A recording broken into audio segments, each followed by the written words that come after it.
Gagawa po ako ngayon today ng salad. Kasi gusto ko po kumain ng itlog. Ngayon nakita ko tong Romanian lettuce, tama ba? Yun yung sabi sa akin ni Tita Dada, Romanian lettuce daw po ito. Ngayon, meron ding binigay sa amin kagabi, pasalubong si Papa Dins na ubas. Kaya balak ko siyang gawing vegetable salad. Lalagyan natin siya ng pipino. Tapos, syempre, meron ding cheese. Meron din tayong tomatoes. At syempre, ang lalagyan natin ay roasted sesame. Yan ang dressing natin, mga Mars. Kasi, total, gabi na ngayon, gagawa na lang tayo ng vegetable salad. Lagyan natin ng pipino. Siguro po syempre maraming nakakalam na po nito. Panong klaseng pan-diet. Baka po merong kakaalam po alam niyo po yung Mediterranean dietary. Yon.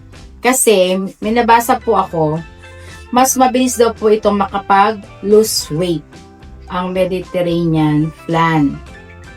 Yan ang marami po nagsasabi kasi hindi mo kailangan yung parang basta hindi ka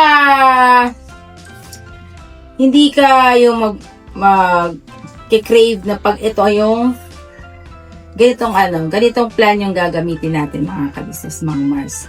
Try din po natin. Yan, hugasan ko po ito.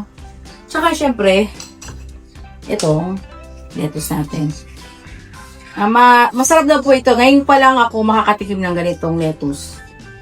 Ang tawag nila ay Romanian lettuce. Ang camera woman ko po ay si Udang. Ito po mga Mars sa ka-business. Yan. Hugasan muna natin bago natin slice. Wait lang po Hugasan natin siya isa-isa. Yan. Hugasan na natin ang ating mga lettuce.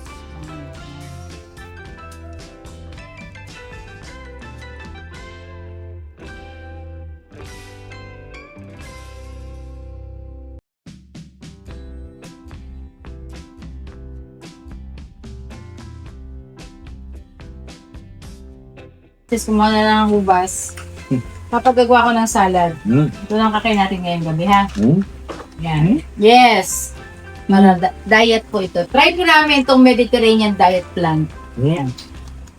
Okay? Tignan natin po effective. Tapos na lang in-edit ko. Sige pa. Excuse lang po. Okay. Unahin ko itong tomatoes. Kumain lang natin yan kahit slice lang ng manipis. Ganyan lang siya, mga Mars.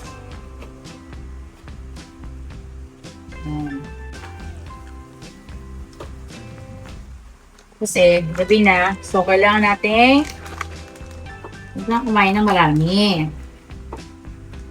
So total, kumakain naman tayo ng egg, may iba naman. Yan. 3 tomatoes lang. Kasi sayang yung pipino. Ito po yung binili ko ba kay Tita Dada na lettuce tsaka pipino. At yun, nakita ko merong biniling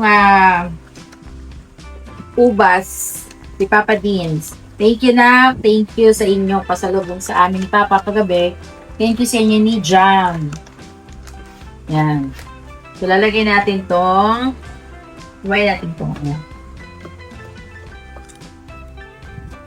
pipino. Tanggalin ko kaya yung buto, no? Slice natin. Natin ito dyan.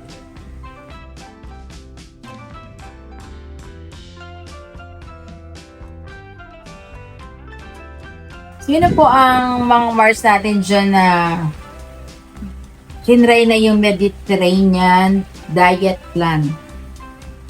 Baka meron po kayo masishare po sa amin na recipe. Share niyo po sa akin, mga Mars. Ganyan lang siya. Kasi Marami ako nakikita na magandang daw yung pang diet. Mediterranean diet plan. Hello, be. Katalaya, hello.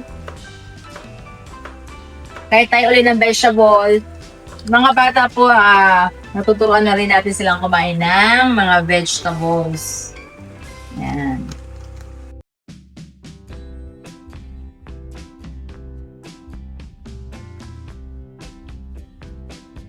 Tsaka daw po ito, itong Mediterranean ay puro siya, more on protein. Tsaka more on green, vegetables, yan. Tsaka fruits. Pero, meron ding meat.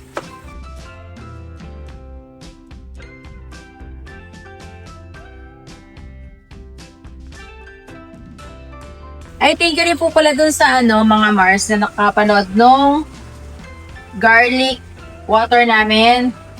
Try niyo po yun, mga Mars. Try niyo po. Napakaganda pong nun, yung garlic water with honey and lemon. Yun po yung iniinom din namin sa umaga at saka sa gabi. At saka yung barley po na iniinom po namin, yung nag-sponsor po sa amin ng barley. Syempre si Ma'am Ces, thank you so much po, Ma'am Ces. Napakalaki tulong po ng barley na binigay niyo po sa amin.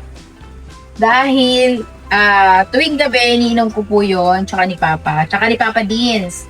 Pag nakainom po kami ng barley, sobrang ang sarap ng tulog mo po, mga ka-business. Kaya shoutout po kay Ma'am Ces, thank you po sa pag-sponsor sa amin ng JC Premier Barley. Yan. Ito pong Romanian lettuce, i-slice ko lang ng ganyan. Yan.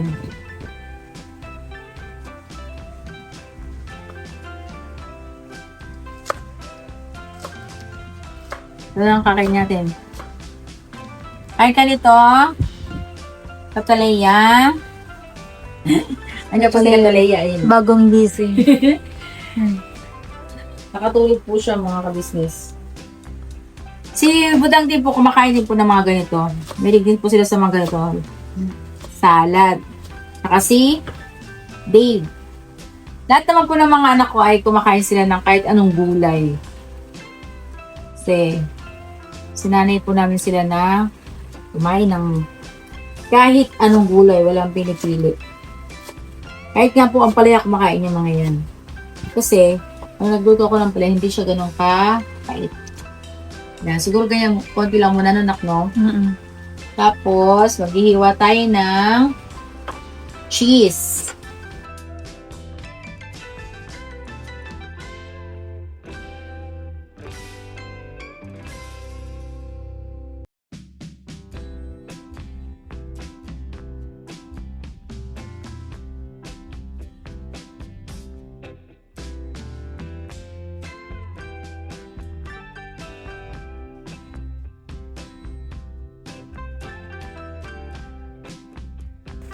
Kasi ito lang kainin natin sa gabi. Busog ka na.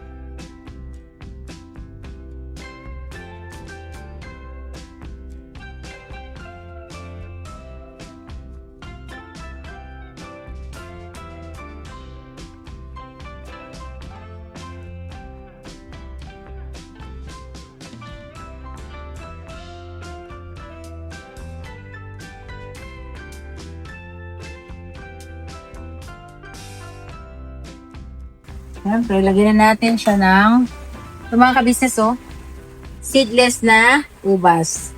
Thank you, thank you, Papa Deans. Thank you, Jam. Unahin natin itong. Hindi ko na siya tatanggalin ng balat, mga Mars. Kasi Kasi ano yun, kaya makainin yung bagat niyan. Grabe, ang laki. Ang tabi.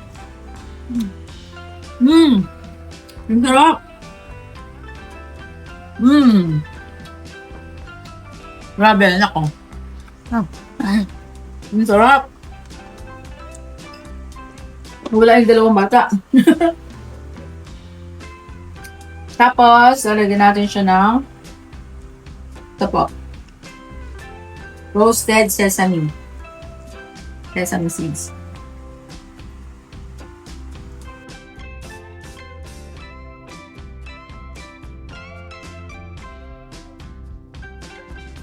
Wala pa si Paps, nasa ano po, nagsundot. Saka si Boss Dave. Ayan. Tapos, lalagyan natin syempre ng 3 egg. Hindi mawawala ang 3 egg. Kami po ang itlog ay napakahalaga. Ayan.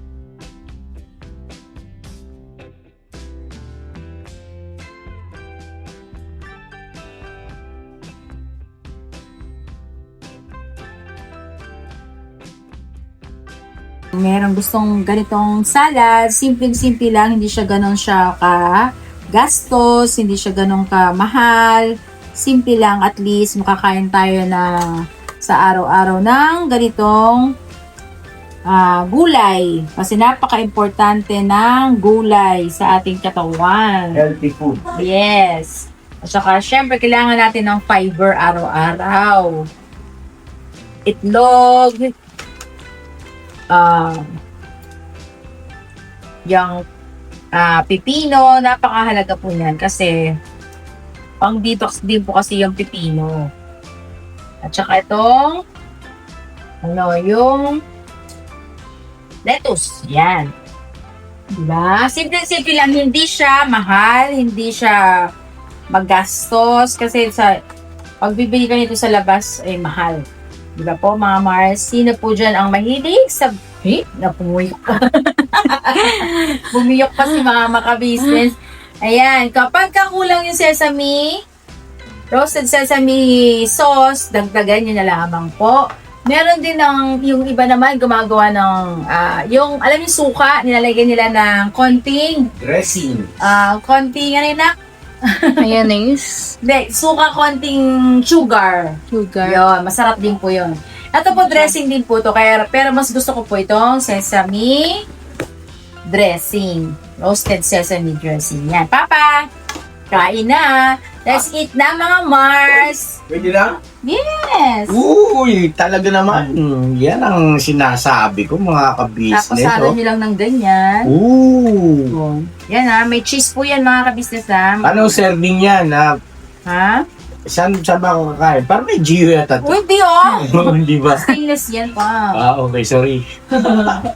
Okay, mga ka-business thank you so much. Meron na tayong Di naman po na. habang nag-i-edit mga ka-business, ang sarap ng ginawa ni mama ka-business. Pwede nyo rin po siyang palamigin. Para masarap yung pag-uwi. Okay. Yan, titikman na ni Papa. Huwag mo nang palamigin, ma. Palamigin mo na sa tiyan natin. Oo. Yan. Ito, ma. Yan. Walang kanin yan. Walang Walang- rice. Wala. Egg lang yan. Pinaka, dyan. Mga ka-business, may isi-share lang ako. Ang pipino. Minsan kasi, di ba, lalo na nung mga nakaraan, mayroong mga vlog si mama ka-business na sinasabi niya na no rice at papakuulam lang daw. Ang dami nagreklamo. Bakit? Sabi, ka-business, ba't naman ganon si Mrs. ka-business? Bakit? Sabi ko, bakit po? Ba't yun ang sinasabi niya na papakuulam daw at no rice na? Yun ang pambili ng rice, nahirapan na kami, tapos magpapatak pa kami ng ulam. Ay, ganon. Joke yun! Yan. Hindi, Okay, ano lang din. okay na to? Oo, pwede niyan. Okay, thank you. Mga business, dito muna ako kasi tinatapos ako. Para sa inyo din naman yun. Yan. Mama is cute, I love you. Yes.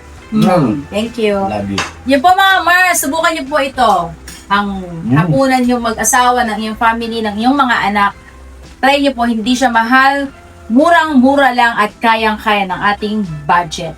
Thank you so much mga Mars. O budang, pwede na tayong kumain na. Thank you po! Never say goodbye, tomorrow is another day. Please like and share po mga Mars. And syempre, subscribe na rin po para meron din tayong ma-share sa ating ibang mga Mars at mga kababayan dyan. Thank you po! Bye-bye! Mars, ito, naubos na yung ginawa ko. Naubos agad. Ngayon, may natira pang ganong lettuce. Pwede natin itong i-stock sa rep. Hindi natin siya hindi natin ilalagyan muna ng dressing.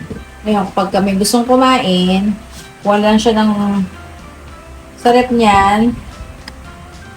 Siya na magtitipla ng lalagyan na lang yun ng dressing. Diba? Meron tayong naka-ready salad sa ating ref.